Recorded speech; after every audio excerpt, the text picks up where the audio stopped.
Bon, c'est un peu étonnant d'entendre notre frère Magloire Paluku parler du dialogue, parce que si vous allez à la guerre, vous n'avez pas de famille là-bas, il y aura des morts. S'ils prennent Goma, ils vont commencer à ravitailler et ils vont nous mettre dans une situation difficile. Le dialogue n'échoue jamais, nous devons aller au dialogue. Mais, mon frère Magloire, mais vous dites des choses, c'est comme si vous n'avez pas étudié, mon frère. On a eu le dialogue de Tande Kabila. Peux-tu nous expliquer d'où sont venus les 15 millions de morts à l'est du Congo? N'est-ce pas à cause de ce dialogue-là? Vous avez eu le dialogue. Le dialogue, on vous a infiltré jusque dans vos os. Le dialogue a fait que vous ayez une guerre sans fin où les gens meurent pendant plus de 30 ans. Vous avez eu toujours le dialogue, non? Avec Kabila, vous avez eu le dialogue. Pourquoi vous avez repris la guerre? Donc, pour vous, les dialogues nous donnent la paix. Mais pour moi, je vous dis que les dialogues nous a donné la mort. Les 15 millions de Congolais qui sont morts, c'est à cause du dialogue. Il faut dire la vérité aux gens. Ces dialogues-là, on a mis les gens dans l'armée. Il y a eu l'infiltration. On a violé nos mamans, on a violé nos grands-parents, on a violé nos sœurs, on a violé nos bébés. Après les dialogues, non? On a tué les Mwami partout à l'Est là-bas. Dans toutes ces tribus-là de l'Est du Congo, on a tué des chefs coutumiers par des Rwandais Tutsis. Mais c'est avec le dialogue. C'est avec le dialogue qu'il y a eu toutes ces bêtises-là que vous me parlez que non, allons-y au dialogue.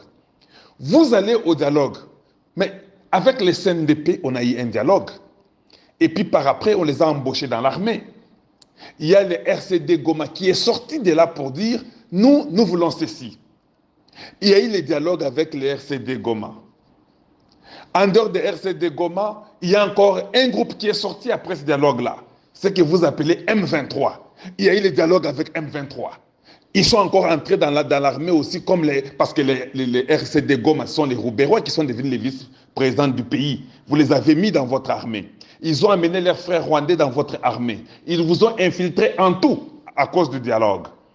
Maintenant, c'est le M23 qui nous fait la guerre. On va maintenant aller négocier avec le M23. Et puis, les EFC, je ne sais pas si c'est l'Alliance du fleuve Congo, va aussi venir demander aussi les dialogues. Finalement, vous aurez tous les Rwandais au Congo. Est-ce que vous n'avez pas de tête pour comprendre qu'on ne peut pas aller au dialogue? Nous allons au dialogue, il y a 15 millions de morts. Allons-y à la guerre et comparons combien de morts nous aurons. Je doute fort que si nous allons à la guerre, nous aurons 15 millions de morts que nous avons eu pendant 30 ans. Non. Changeons de stratégie. Cherchons des partenaires intéressants qui peuvent nous donner des armes.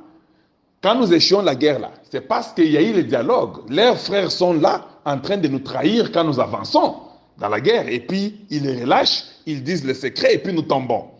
Bon, coupons les relations. L'armée congolaise doit chasser tous les étrangers d'origine rwandaise ou ougandaise. Tout celui qui n'est pas congolais dans cette histoire-là doit quitter dans l'armée congolaise. Et nous refusons le dialogue. Je ne crois pas qu'on va échouer cette guerre-là. Nous l'échouons parce que nous avons des généraux qui sont des Rwandais, qui sont encore là. Nous avons des colonels qui sont des Rwandais, qui sont encore là. Il faut les enlever, eux tous. Toute personne qui vient de l'Est du Congo, qui a un parenté au Rwanda ou en Ouganda, ne peut pas servir dans l'armée à l'Est du Congo.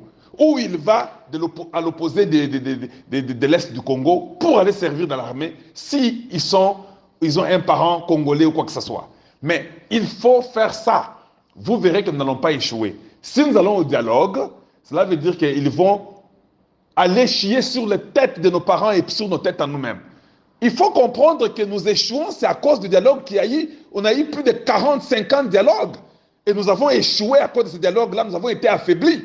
Pourquoi nous avons une difficulté aujourd'hui? C'est à cause de ce dialogue-là qu'on a une difficulté. Maintenant, quand vous allez encore reprendre le dialogue, c'est quelle paix que vous cherchez? Une paix pour vous partager votre terre avec les étrangers? C'est comme si un homme fort vient chez vous, il vous tape, il vous dit, pour que je vous laisse en paix, laisse-moi coucher avec ta femme, laisse-moi coucher avec ta mère. Toi, tu dis, bon, vous savez, il est fort, hein? Je ne peux rien faire. Allez, couche avec ma femme, couche avec ma mère. Qu'on vive, c'est pas dans la paix. Non, il faut accepter de mourir, point trait. C'est ça être un homme. Vous pensez que le dialoguer, c'est être un homme. Quand vous dialoguez, vous êtes des lâches. Les États-Unis, on a tué 3 jeunes Américains en Iran. Ils ont bombardé, ils ont attaqué. Il n'y a même pas une semaine que cela est arrivé. Mais vous, on vous demande de dialoguer avec les étrangers et vous acceptez. Vous ne pensez pas que c'est une distraction?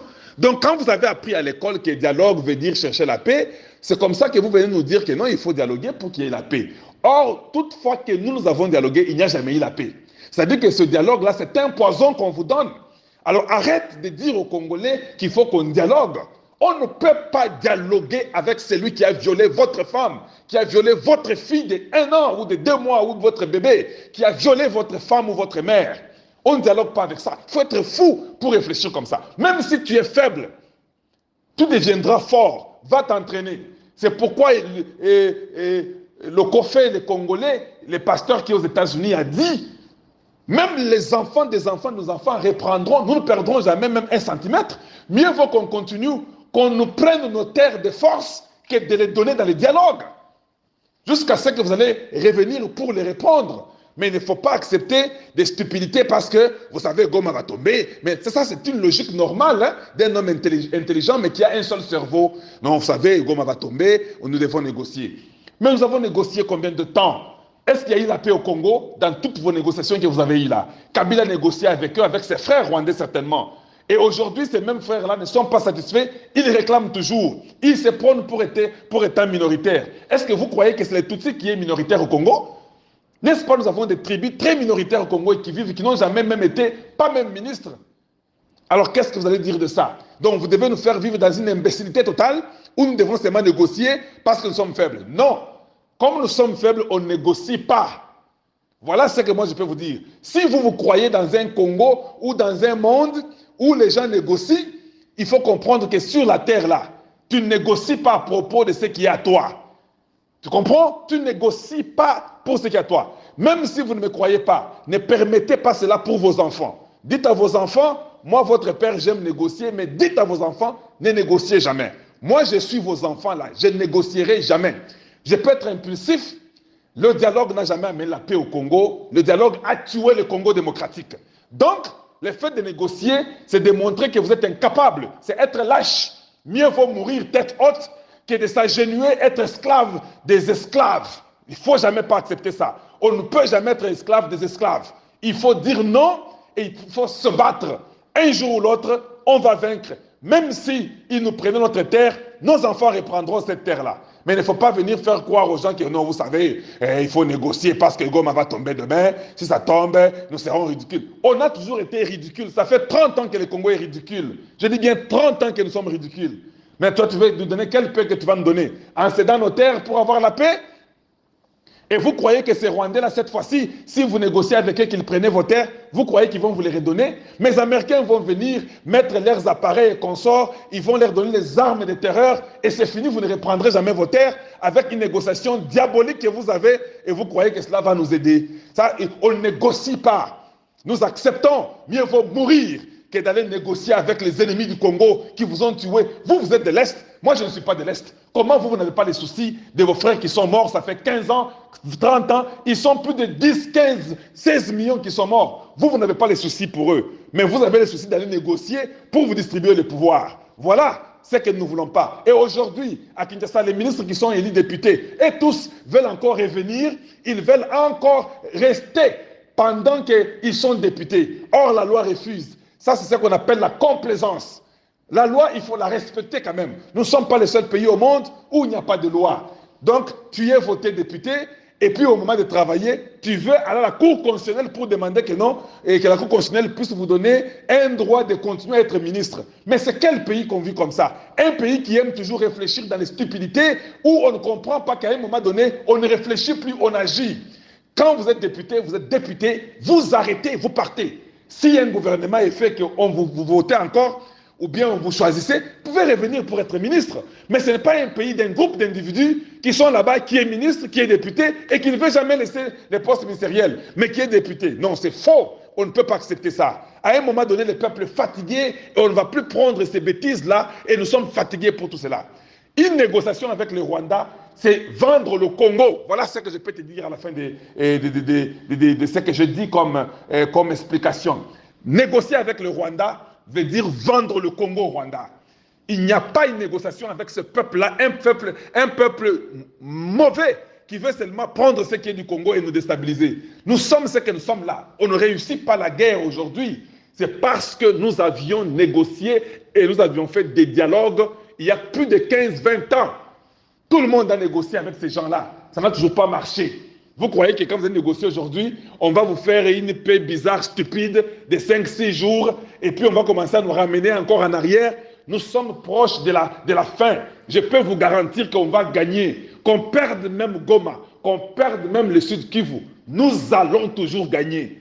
Tout ce qu'ils prendront, nous allons reprendre cela. Même les enfants de nos enfants reprendront cela. C'est comme ça qu'un peuple intelligent réfléchit. Mais vos parents vous laissent vos terres, vous restez négocier avec les ennemis pour donner vos terres et dire que nous voulons la paix. Vous êtes des lâches. Il ne faut jamais accepter ça. Voilà ce que j'allais vous dire. Vous négociez avec un groupe, le CNDP, il devient le RDC Goma. Vous négociez avec le RCD Goma, vous avez commencé avec les Mwanga Tchouchou, ils sont devenus des députés, ils ont pris des terres dans les Lubaya. Roubaya, ils sont devenus députés, CNDP échangé. Négociation, ils deviennent les RCD Goma. Vous leur donnez la vice-présidence avec les Roubérois, vous faites tout, et puis eux, ils restent, ils continuent. Allez, ils deviennent les M23. Vous négociez avec les M23, vous prenez des militaires rwandais, vous les mettez dans votre armée, vous les continuez à négocier. Ça, c'est la 3e fois. Et puis les M23 deviennent les AFC. Finalement, les FC, vous négocierez avec eux. Demain, ils deviendront encore les RRCR. Ça sont des bêtises qu'un peuple intelligent ne comprend pas. Venir nous dire un bon français, vous savez, il faut négocier, il faut les dialogues pour qu'il y ait la paix, sinon Goma tombera. Même si Goma tombe, ce n'est pas la fin du monde. Il y a des terres qui sont tombées et qui ont été reprises. Allez-y lire l'histoire. Les Français, ils avaient presque perdu leurs terres. Il y a beaucoup de gens qui ont perdu presque leurs terres, mais ils ont repris avec le temps. Alors il ne faut pas nous dire des histoires pour dire on doit négocier, aller vendre nos âmes aux démons parce que nous devons négocier avec un peuple qui a toujours tué mon peuple, plus de 12 millions de morts, ça ne vous dit rien, au lieu de réfléchir pour enlever tous ceux qui sont étrangers dans votre armée et recommencer à consolider et à travailler. Peut-être ça peut vous prendre 10 ans, 15 ans, mais vous aurez une armée finalement, vous viendrez vous défendre. Non pour vous, comme vous voulez manger les beefsteaks, vous voulez vivre dans la bonté, vous voulez la paix, alors allez, vendez votre terre pour que vous ayez la paix au nom du dialogue. Arrêtez cela, nous sommes fatigués, on n'acceptera pas. La jeunesse congolaise dit non. La jeunesse congolaise dit non et ça ne passera plus. Voilà ce que nous voulons. Qu'on aille à la guerre, qu'on nous tue nous tous, qu'on vienne prendre toutes nos terres. Mais pas nous accepter de donner nos terres, on ne peut pas faire ça. Voilà ce que j'allais vous dire. Merci, au revoir.